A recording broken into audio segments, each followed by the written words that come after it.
नफरतों का असर देखो जानवरों का बंटवारा हो गया। नफरतों का असर देखो जानवरों का बंटवारा हो गया। गाय हिंदू और बकरा मुसलमान हो गया। ये पेड़ ये पत्ते ये शाखें भी परेशान हो जाए अगर परिंदे भी हिंदू या मुसलमान हो जाए। सूखे मेवे भी ये देखकर हैरान रह गए, न जाने कब नारियल हिंदू और खजूर मुसलमान हो गए। तो दोस्तों, वीडियो शुरू करने से पहले जानबूझ के मैंने ये दो लाइन कही आपके सामने, क्योंकि हमारा देश जिस वक्त से गुजर रहा है उसमें बहुत सारा तासुरपना चल रहा है। कुछ ऐसे लोग हैं जो धर्म के नाम पे हमारा बंटवारा करना चाहते हैं। तो मैं आप सभी से यही गुजारिश करूंगा कि कुछ लोग हैं जो एनआरसी सीए का नाम लेके मजहब के नाम का जो जहर घोल रहे हैं, वैसे लोगों से दूर रहिए और अपने बच्चों को भी दूर रखिए। चलो अब मेन टॉपिक पे आते हैं। हेलो नमस्कार अस्सलाम वालेकुम सत श्री अकाल। मेरा नाम साकिर साठे है और आप देख रहे हैं साठे ब्रदर्स एंटरटेनमेंट। सो दोस्तों, कुछ महीनों से आपने देखा होगा कि ये एनआरसी सीए को लेके बहुत सी जगहों पे प्रोटेस्ट हो रहा है, और कुछ प्रोटेस्ट तो इतना वायलेंट था कि कुछ लोगों ने गाड़ियाँ जला दी, बसें जला दी। सो आज का वीडियो का टॉपिक यही है कि हम इस एनआरसी को सीए को बहुत अच्छी तरह से समझेंगे कि आखिर ये है क्या और इनकी क्या ज़रूरत है हमारे देश में। ठीक है, तो दोस्तों सबसे पहले हम शुरू करेंगे कि सीए क्या है। सो दोस्तों, सीए को पहले सीए भी बुलाया जा रहा था। सीएबी का मतलब है सिटीजन अमेंडमेंट बिल, और अब वो सिटीजन अमेंडमेंट एक्ट हो गया है, वो कानून हो गया है। सो दोस्तों, ये कानून क्या कहता है? सो दोस्तों, ये कानून डिस्कस करने से पहले हम समझ लेते हैं कि इसका बैकग्राउंड क्या है। सो दोस्तों, बहुत सालों से हमारी जो नेबरिंग कंट्री है, जो हमारे पड़ोसी देश है, जैसे कि श्रीलंका, पाकिस्तान, भूटान, अफगानिस्तान, ये देशों से बहुत सारे लोग हमारे देश में घुसपैठ करके रह रहे हैं सालों से। सो दोस्तों, ये कानून क्या कहता है? ये ऐसे लोगों को सपोर्ट करने के लिए कानून बनाया गया है। सो ये कानून कहता है कि अगर आप पाकिस्तान, अफगानिस्तान या बांग्लादेश से हो, और अगर आपका धर्म हिंदू, क्रिश्चियन, पारसी, सिख, बुद्ध, जैन, इन 6 धर्मों में से है, तो आपको हम भारत की नागरिकता देंगे, पर आपको हमारे देश में 31 दिसंबर 2014 से पहले रहना होगा। अभी आप पूछोगे कि ऐसा क्यों, कि अगर ये 3 कंट्री के लोग ही अगर हमारे देश में घुसपैठ करेंगे, अगर यही 6 धर्म के होंगे तो ही हम इसे नागरिकता देंगे, नहीं तो नहीं देंगे।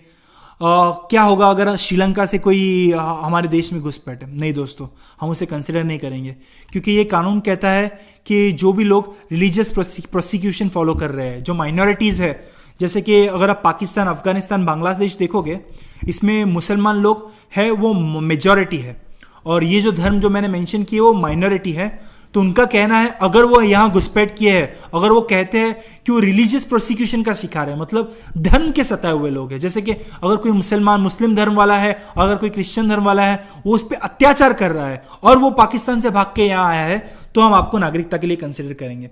सो ये कानून है दोस्तों। अभी आप मुझे कहोगे कि अगर मैं श्रीलंका से आया हूँ और मेरा धर्म इन्हीं धर्मों में से है, तो क्या मुझे नागरिकता दी जाएगी? नहीं। अगर आप श्रीलंका से भाग के इंडिया में आए हो तो आपको नागरिकता नहीं मिली जाएगी। अगर आप कहोगे कि मैं मुसलमान हूँ और मैं पाकिस्तान से भाग के आया हूँ तो मुझे नागरिकता मिलेगी? नहीं दोस्तों, आपको नहीं मिलेगी। बस यही कानून है दोस्तों कि इन 3 देश, पाकिस्तान, बांग्लादेश, अफगानिस्तान से अगर आप हमारे देश में भाग के आए हो 31 दिसंबर 2014 में, आप इलीगल इमिग्रेंट्स हो, तो आपको नागरिकता के लिए कंसिडर किया जाएगा अगर आपका धर्म इन 6 धर्मों में से है, हिंदू, जैन, क्रिश्चियन, पारसी, सिख, बौद्ध। अगर आपका धर्म इनमें से है तो आपको नागरिकता के लिए कंसिडर किया जाएगा, नहीं तो नहीं। अब आप में से कुछ लोग कहेंगे कि बहुत से ऐसे लोग बोल रहे हैं कि इससे इंडियन मुस्लिम्स को बहुत नुकसान होने वाला है। तो नहीं दोस्तों, जो मुसलमान एक्चुअली इंडियन है उनको कोई प्रॉब्लम नहीं होने वाला, क्योंकि ये जो सीए कानून है वो कानून सिर्फ इलीगल इमिग्रेंट्स को सपोर्ट कर रहा है। अगर आप लीगली भारत के नागरिक हो, अगर आप लीगली इंडियन मुस्लिम हो, तो आपको डरने की कोई ज़रूरत नहीं है, क्योंकि ये कानून अगेंस्ट इंडियन मुस्लिम नहीं है। बट यस, अगर आप मुस्लिम हो और आप बांग्लादेश से घुसपैठ किए हो, इलीगल इमिग्रेंट हो, तो आपको नागरिकता के लिए नहीं कंसिडर किया जाएगा। अगेंस्ट अगर कोई क्रिश्चियन अगर बांग्लादेश से भाग के इंडिया आता है तो उसको इस सीए के अंदर कंसिडर किया जाएगा। बट जब तक बात है इंडियन मुस्लिम्स की, तो नहीं, सीए से इंडियन मुस्लिम को डरने की कोई ज़रूरत नहीं है, क्योंकि कानून ये मेंशन नहीं करता। तो अब हम डिस्कस करेंगे ये एनआरसी क्या है। दोस्तों, एनआरसी का मतलब है नेशनल रजिस्टर ऑफ सिटीजन। सो इसमें क्या होगा दोस्तों कि जब ये एनआरसी लागू होगा तो देश में जितने भी लोग रह रहे हैं वो देश के नागरिक नहीं है, ऐसा कंसिडर कर दिया जाएगा। मतलब अगर मैं बोलता हूं कि आज के दिन से एनआरसी लागू हो रहा है पूरे देश में, तो आप अगर रह रहे हैं देश में तो आपको प्रूव करना है गवर्नमेंट को कि मैं इस भारत का नागरिक हूं, आपको नागरिकता का प्रमाण देना है। तो आप बोलोगे कि नागरिकता का प्रमाण देना है, ठीक है, बहुत आसान है, तो लोग इसका प्रोटेस्ट क्यों कर रहे हैं भाई, एनआरसी कैसा हवा करके क्यों बैठे हैं। तो दोस्तों एनआरसी में कैसा है कि ऐसा नहीं है कि अगर एनआरसी लागू हो जाता है और गवर्नमेंट आके मुझे पूछती है कि भाई मेरे लिए तो तुम भारत के नागरिक नहीं हो, तुम मुझे प्रूफ दो, तो मैं बोलूंगा ठीक है भाई लो मेरा बर्थ सर्टिफिकेट, अगर आप मेरी एज के हो तो मैं बोलूँगा लो मेरा बर्थ सर्टिफिकेट लो, मैं भारत का नागरिक हूँ। गवर्नमेंट कहेंगी नहीं, बर्थ सर्टिफिकेट प्रूफ नहीं है। मैं बोलूँगा ठीक है भाई आधार कार्ड पकड़ो, बोलेंगे आधार कार्ड भी प्रूफ नहीं है। मैं बोलूँगा ठीक है चल पासपोर्ट रख लो, तो गवर्नमेंट बोलेगी कि भाई पासपोर्ट भी तुम्हारे भारत के नागरिक होने का प्रूफ नहीं है। और ऐसा मैं नहीं करा, हमारे होम मिनिस्टर कह रहे हैं, चाहिए तो आप देख सकते हैं। तो ये आधार, ये वोटर कार्ड और ये जितने तमाम डॉक्यूमेंट होते हैं, ये क्या आपको अपने नागरिक का पहचान नहीं देते? ना जी, ये नहीं है, इससे नागरिकता तय नहीं होती है और आधार से तो जरा भी नहीं तय होती। जैसे आपने देखा दोस्तों कि ये जो डॉक्यूमेंट्स है पासपोर्ट, आधार कार्ड वगैरह, ये एनआरसी में वैलिड नहीं है। एनआरसी में अगर आप भारत के नागरिक हो, उसे प्रूफ करने के लिए आपको प्रूफ देना है कि आप भारत में रह रहे हो 1971 से पहले। मतलब आपको प्रूफ देना है, अगर आपके पिताजी अगर 1971 से पहले पैदा हुए हैं तो उनका बर्थ सर्टिफिकेट या उनका स्कूल सर्टिफिकेट कुछ भी प्रूफ चलेगा। बट अगर आपके पिताजी भी 1971 से पहले पैदा नहीं हुए तो आपको प्रूफ देना होगा कि आपके दादाजी या आपके जो एंसेस्टर्स है वो 1971 से पहले रह रहे हैं। वो हमें एनआरसी में साबित करेगा कि हम भारत के नागरिक हैं। इवन इफ आपका बर्थ सर्टिफिकेट है, आपका पूरा एजुकेशन सर्टिफिकेट है, वो माना नहीं जाएगा। अगर आपके डैडी भी, अगर आपके पिताजी भी अगर 1971 से बाद में पैदा हुए, उनका भी कोई भी डॉक्यूमेंट कंसिडर नहीं होगा आपको भारत का नागरिक साबित करने में। आपको अगर भारत का नागरिक साबित करना है एनआरसी के मुताबिक, आपको कोई भी डॉक्यूमेंट प्रेजेंट करना है 1971 से पहले। तो दोस्तों कुछ लोग इसे प्रोटेस्ट क्यों कर रहे हैं, सीए को, एनआरसी को हम आगे देखेंगे। बट फिलहाल एनआरसी का मतलब यही है, नेशनल रजिस्टर ऑफ सिटीजन, जिसमें हमसे 1971 से पहले हम रह रहे हैं उसका प्रूफ मांगा जाएगा। और जैसे ही हम प्रूफ दे देते हैं तो हम भारत के नागरिक हैं। अगर हम प्रूफ नहीं दे सकते तो हम भारत के नागरिक नहीं हैं। अब हम समझेंगे दोस्तों कि ये एनआरसी और सीए का रिलेशन क्या है, नेशनल रजिस्टर ऑफ सिटीजन और सिटीजन अमेंडमेंट एक्ट का रिलेशन क्या है। अभी आप में से कुछ लोग होंगे वो कहेंगे नहीं नहीं नहीं, एनआरसी और सीए में तो कोई रिलेशन नहीं है भाई।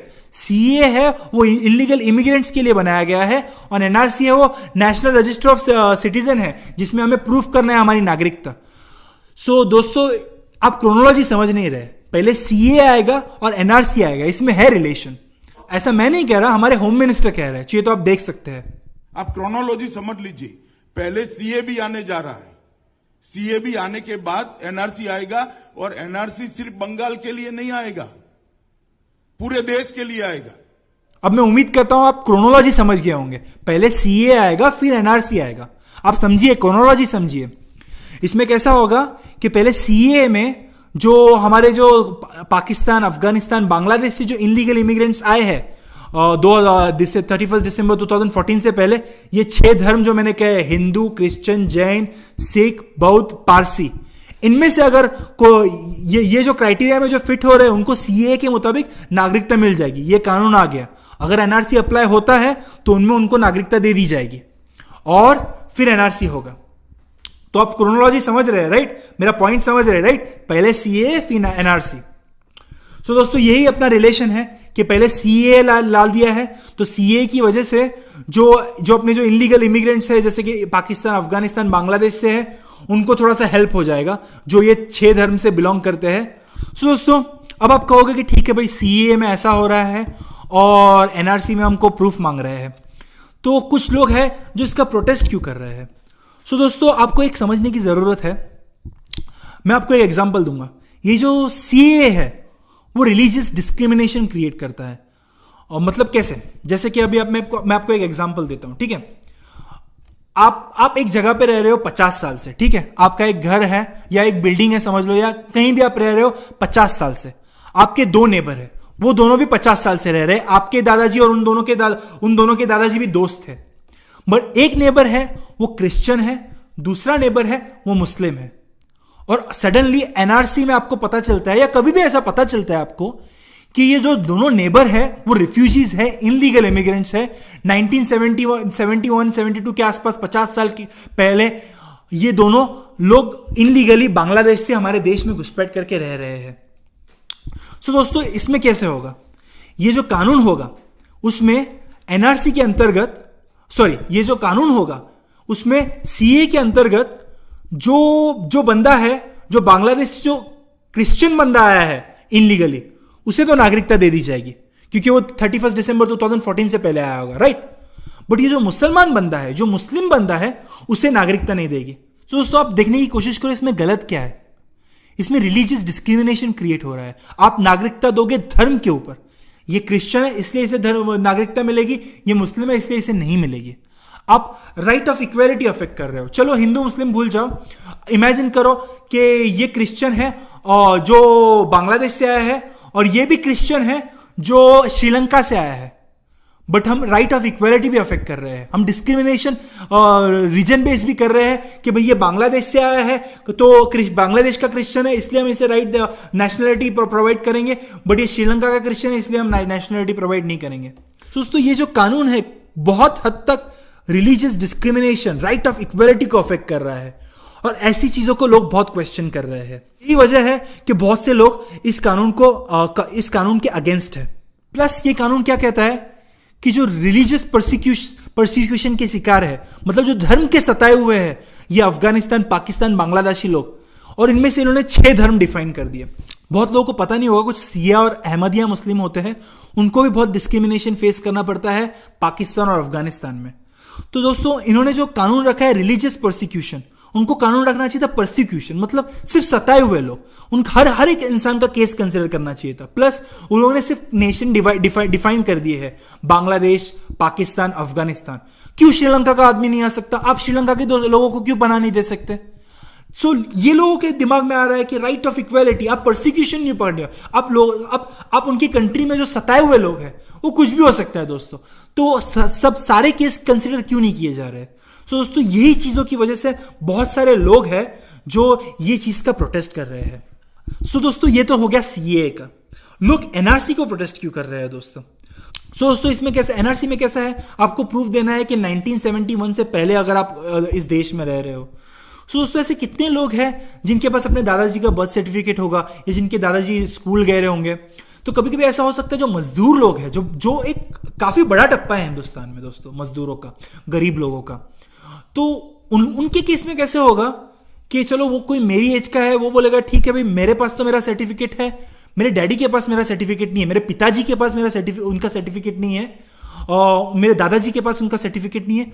तो वो जो गरीब इंसान है, जो मजदूर इंसान है, वो प्रूफ नहीं कर पाएगा कि वो भारत में 1971 से पहले रह रहा है, और वो केस में उसको डिटेंशन सेंटर भेज दिया जाएगा। तो दोस्तों, डिटेंशन सेंटर ऐसी जगह होती है जिसमें आपको भेजा जाता है जब तक वो एक नजर कैद हो गया, आप जेल ही पकड़ लो, मगर आप एक कैद में रहते हो, आप पे मोर कार्रवाई होती है और साबित किया जाता है आप रियल में भारत के हो या आप किसी और कंट्री के हो। अगर आप किसी और कंट्री के होगे तो आपको डिपोर्ट कर दिया जाता है। ऐसे केस में जो प्रूफ नहीं कर पाएंगे कि वो भारत में रह रहे, इवन दो भारत के नागरिक है, बट वो कोई प्रूफ नहीं दे पाएंगे गवर्नमेंट को कि वो 1971 से पहले इस कंट्री में रह रहे हैं, तो उनको डिटेंशन सेंटर भेज दिया जाएगा, उनको प्रॉब्लम फेस करनी पड़ेगी दोस्तों।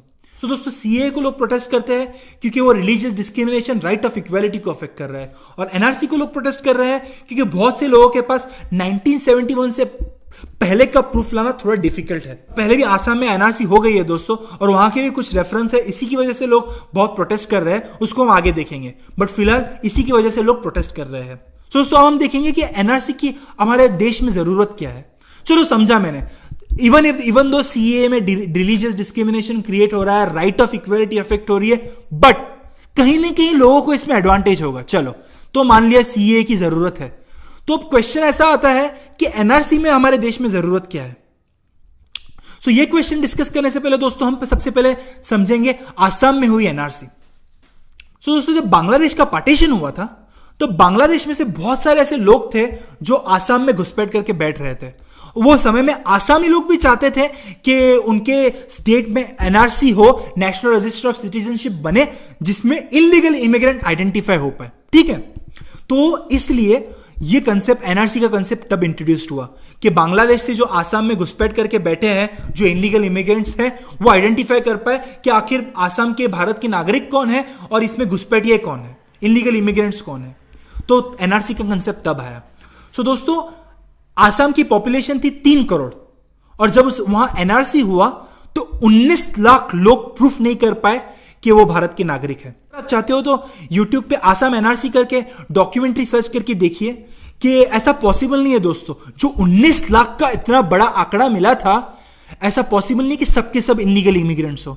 इसका नेगेटिव पॉइंट क्या था दोस्तों? सो नेगेटिव पॉइंट ऐसा था कि बहुत सारे ऐसे लोग थे जो प्रूफ नहीं कर पाए जो भारत के नागरिक है, इवन दो भारत के नागरिक है। क्यों? क्योंकि बहुत से गरीब लोग दोस्तों डॉक्यूमेंट्स मेंटेन नहीं करते। मैंने बहुत से पढ़े लिखे लोगों को देखा है कि उनके पास बर्थ सर्टिफिकेट नहीं है। तो दोस्तों, जो मजदूर आदमी है, जो स्कूल नहीं जाता, वो कहां से डॉक्यूमेंट लाएगा? तो इसी वजह से बहुत सारे लोग आसाम एनआरसी में भारत के नागरिक है, फिर भी वो भारत के नागरिक नहीं पाए गए। इमेजिन कीजिए दोस्तों, अगर 3 करोड़ में से 19 लाख लोग नहीं प्रूव कर पा रहे कि वो भारत के नागरिक है, तो जब 130 करोड़ लोगों के ऊपर एनआरसी लागू होगा तो कितने लोग हैं वो नहीं प्रूव कर पाएंगे? दोस्तों, 130 करोड़ एक बहुत बड़ा आंकड़ा है। पूरे भारत भर में अगर एनआरसी होगी तो आपको क्या लगता है कि कितना बड़ा टप्पा है जो मजदूर लोगों का है देश में? कितने लोग हैं जो गरीब है? ऐसे कितने लोग हैं जो अपने दादाजी और 1971 से पहले का सब प्रूफ या डॉक्यूमेंट एक फाइल में मेंटेन करते हैं? चलो दोस्तों, ये तो क्वेश्चन ऑफ डिस्कशन हुआ कि अगर 130 करोड़ पूरे हिंदुस्तान पे अगर एनआरसी लागू हो गई तो कितने लोग प्रूफ कर पाएंगे, कितने लोग नहीं कर पाएंगे। बट हमारे पास फिलहाल आंकड़ा है कि जब 3 करोड़ आसामियों के ऊपर अगर एनआरसी हुई तो 19 लाख लोग साबित नहीं कर पाए। तो ये आप ही डिसाइड कीजिए, अगर 130 करोड़ के ऊपर अगर एनआरसी लागू होती है तो कितने लोग नहीं प्रूव कर पाएंगे। तो ये point of question of discussion हो गया। अब हम डिस्कस करेंगे पैसे के बारे में। आसाम में जब 3 करोड़ लोगों के ऊपर एनआरसी हुआ था, उसका खर्चा हुआ था 1600 करोड़। और आप ही कैलकुलेट कीजिए, तो 130 करोड़ के ऊपर अगर एनआरसी लागू होगी तो उसका खर्चा होगा करीबन 50,000 करोड़। दोस्तों, 50,000 करोड़ में 10 बुलेट ट्रेन बनाई जा सकती है। आज के दौर में जब भारत की इकोनॉमी बहुत जोरों से गिर रही है, माइनस में जा रही है, 50,000 करोड़, करीब 50,000 करोड़ खर्चा करके भारत में एनआरसी करना सही होगा? सो इंडिया में नेशन वाइड एनआरसी की जरूरत क्या है? दोस्तों, इस सवाल का जवाब मुझे नहीं पता। सो दोस्तों, मैं यही सवाल आपको करूंगा। जब आसाम में 3 करोड़ के ऊपर 1600 करोड़ खर्चा हुआ, उसमें भी 19 लाख लोग नहीं प्रूव कर पाए, और अगर एनआरसी आज होता है, आज जो भारत की इकोनॉमिक कंडीशन है उसमें 50,000 करोड़, करीब 50,000 करोड़ का खर्चा करना फिजिबल है क्या? तो दोस्तों, यही क्वेश्चन मैं आपको पूछूंगा। आपको क्या लगता है कि आज की जो सिचुएशन है हिंदुस्तान की, उसमें एनआरसी की जरूरत है क्या? मुझे तो लगता है नहीं। आपको क्या लगता है? मुझे कमेंट सेक्शन में बताइए। तो दोस्तों, इसी के साथ आज का डिस्कशन खत्म करते हैं। मैं उम्मीद करता हूं आपको ये वीडियो अच्छा लगा होगा। अगर आपको ये वीडियो अच्छा लगा तो लाइक कीजिए, और अगर आपका कोई रिश्तेदार है, दोस्त है जो अभी भी एनआरसी और सीए को समझ नहीं पा रहा, तो उसके साथ ये वीडियो शेयर कीजिए। अगर आपको इसी तरह नॉलेजेबल इंटरेस्टिंग वीडियोस देखना पसंद है तो मेरे चैनल को सब्सक्राइब कीजिए। अगली बार हम मिलेंगे किसी और वीडियो के साथ। बहुत बहुत शुक्रिया।